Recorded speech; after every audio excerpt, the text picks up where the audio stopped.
10 और ये रहा 12 और पूरी सर्कमफेरेंस का फॉर्मूला क्या होता है? 2 पाई आर होता है। सर्कल के पूरी सर्कमफेरेंस का फॉर्मूला क्या होता है? 2 पाई आर। लेकिन यहाँ पर तो तुमने देखा जाए तो 2 4 6 8 10 12 ये तो आधी सर्कमफेरेंस हुई। देखो ये 2 हो गया 4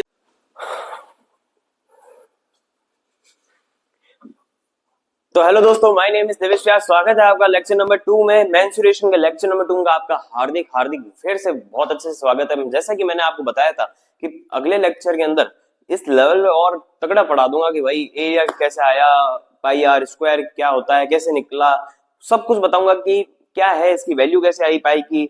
बहुत ही तगड़ा लेक्चर होने वाला है ये, तो बने रहिए। कहाँ गया डस्टर? अरे हेलो मार्कर, अरे मार्कर कहाँ गया पूरा? एक मिनट आता हूँ। तो चलिए शुरू करते हैं। देखो, एरिया ऑफ सर्कल निकालने के लिए ना हमें पता है कि कौन सा फॉर्मूला लगता है। हम देखते हैं कि भाई एरिया ऑफ सर्कल क्या होता है कि पाई आर स्क्वायर होता है। अब ये कैसे होता है एक और वो जान लेते हैं। देखिए, अगर मैं एक सर्कल लूं और उसे पेजेस, एक है ना पेज की तरह से क्या करूं, राउंड करके एक सर्कल बना दिया। एक पेज लिया मैंने, उससे राउंड करके एकदम कटोरी वटोरी ली, उसके से राउंड करके पूरा सर्कल बना के इसे काट लिया।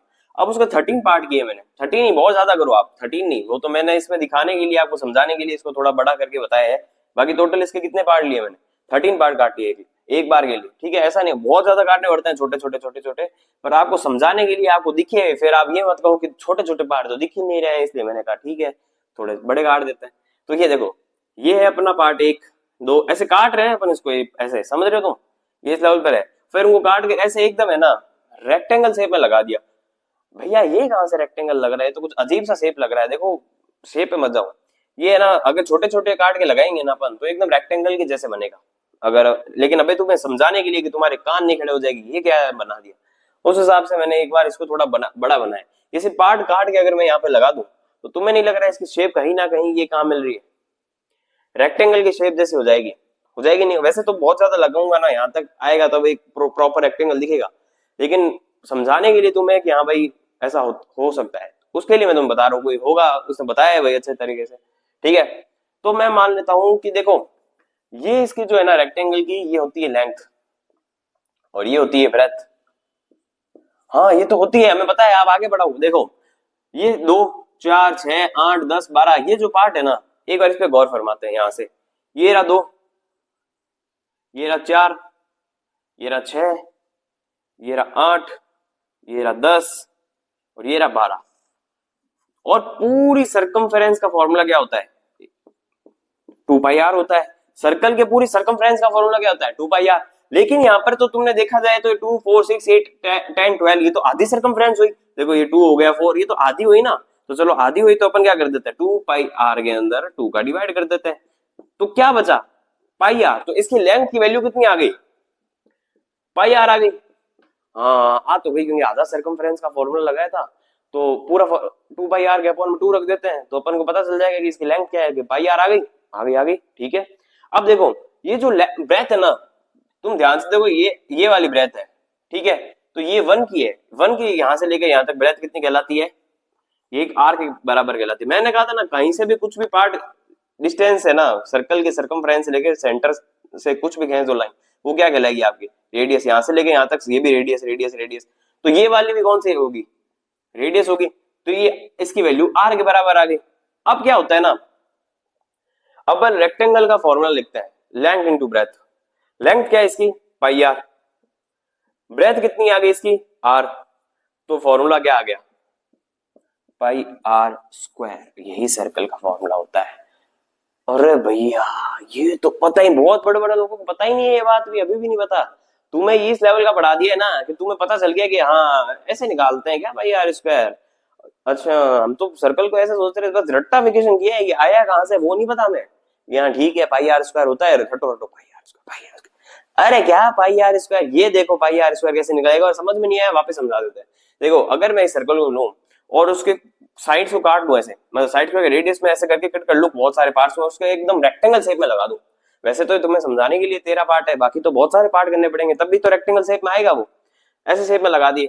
अब तुम देखोगे ये जो नीचे वाले पार्ट देख रहा हूं ना मैं, 2 4 6 8, इसकी ये जो लेंथ है वो किसके बराबर होगी? तो देखो सर्कमफ्रेंस होता है ना 2 पाई आर, उसकी आधा ही तो है ये 2 4 6 8 10 12, तो उसके अपॉन में 2 कर दो तो पाई आर आ गई इसकी लेंथ।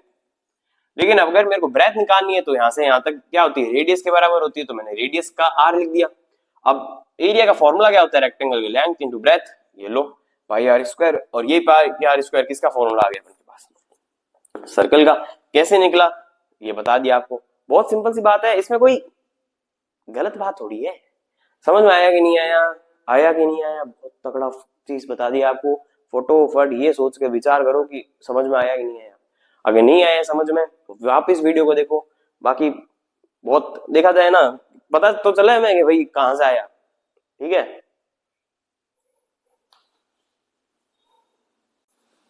देखिए अब अपन को बात कर रहे हैं अपन की पाई की वैल्यू आई कैसे। अपन सुनते हैं कि भाई पाई है, उसके बारे में हम पता है हमें कि पाई की वैल्यू 22/7 है, 3.14 है, लेकिन आई कैसे। तो एक बात करते हैं कि कोई महान पुरुष थे, उन्होंने देखा कि देखो ये एक सर्कल है, एक ये सर्कल ले लेता हूं मैं, एक ये सर्कल ले लेता हूं मैं, और एक ये सर्कल ले लेता हूं मैं। ये सर्कल कुछ गड़बड़ लग रहा है ये देखो एक ये सर्कल ले लेता हूं मैं।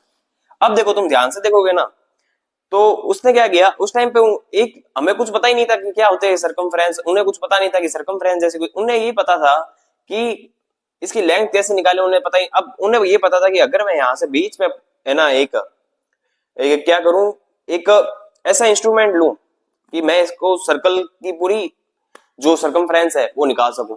तो उसने कहा ऐसा क्या कर सकते हैं, तो उन्होंने रस्सी ली और यहाँ पे बीच में रखी और प्रॉपर क्या किया उसका लेंथ निकाले, और फिर उसके बाद जितनी उसकी आई ना, मतलब यहाँ पे रख के निकालो या फिर ऐसे करके पूरा निकाले। फिर उसे खोल के देखा, यहाँ पे रखने की क्या जरूरत है, मैं बेफालतू यहाँ रख रहा हूँ, यहाँ पे रखने की जरूरत ही नहीं है।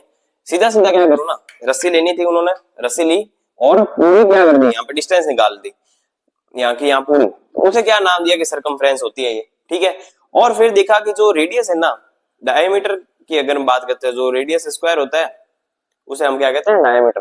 ठीक है, अब ये जो डायमीटर है ना, उनकी लेंथ ली, ये यहाँ से लेकर यहाँ तक। ठीक है, वही सेम रस्सी बनाते हैं इसके, और यहाँ से पूरी रस्सी से बताया उन्होंने कि ये जो आ रहा है ना इसका बाउंड्री, वो अगर अपन बात करें उसे हम कहते हैं सर्कमफ्रेंस।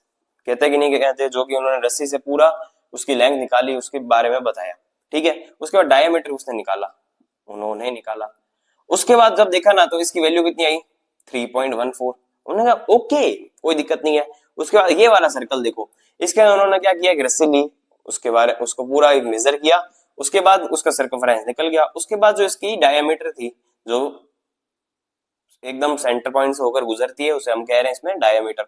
वो डायमीटर फिर से अपॉन किया तो फिर से देखो वैल्यू क्या आई, 3.14। फिर ये सर्कल लिया, फिर इसके रस्सी ली, फिर इसके पूरी लेंथ निकाली, फिर इस सर्कल के सर्कमफ्रेंस के अपॉन में डायमीटर रख दिया, फिर वैल्यू क्या आई, 3.14। अरे ये क्या हो रहा है भाई, उसने जो लिया ना सर्कल, कोई भी सर्कल लो, उसके अगर मैं सर्कमफ्रेंस अपॉन में डायमीटर कर रहा हूं ना, तो जो वैल्यू आ रही है वो आ रही है 3.14, जो उन्होंने बताया था 3.14। उन्होंने सारी सेम आ रही है। और भैया दिमाग घूम गया, ये क्या हो गया, खराब कर भाई, 3.14 सब में सेम आ रही है। तो उसके बाद क्या हुआ, बताया गया कि 3.14 क्या है, यही वैल्यू किसकी आई, किसी के भी सर्कमफ्रेंस अपॉन डायमीटर रख दो सर्कल के, वो वैल्यू सेम आएगी। और उस वैल्यू का नाम क्या रखा फिर, पाई। नाम क्या है उसका, पाई, 3.14।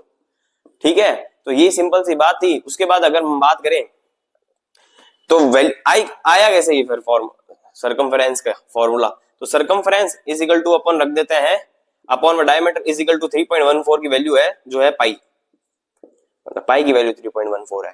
ठीक है, अगर मैं इस सर्कमफ्रेंस के डी इधर भेज दूं मल्टीप्लाई करने इसको, तो पाई इंटू डी हो जाएगा, हो जाएगा। अब डी क्या होता है, डायमीटर, ये होता है रेडियस का डबल। तो ये रेडियस होता है कि नहीं होता, तो तुम देखो r इंटू आर, तो ये क्या हो गया सर्कमफ्रेंस, 2 पाई आर, 2r पाई, देखा जाए तो वैसे तो 2 पाई आर हो गया। समझ में आया कि नहीं आया,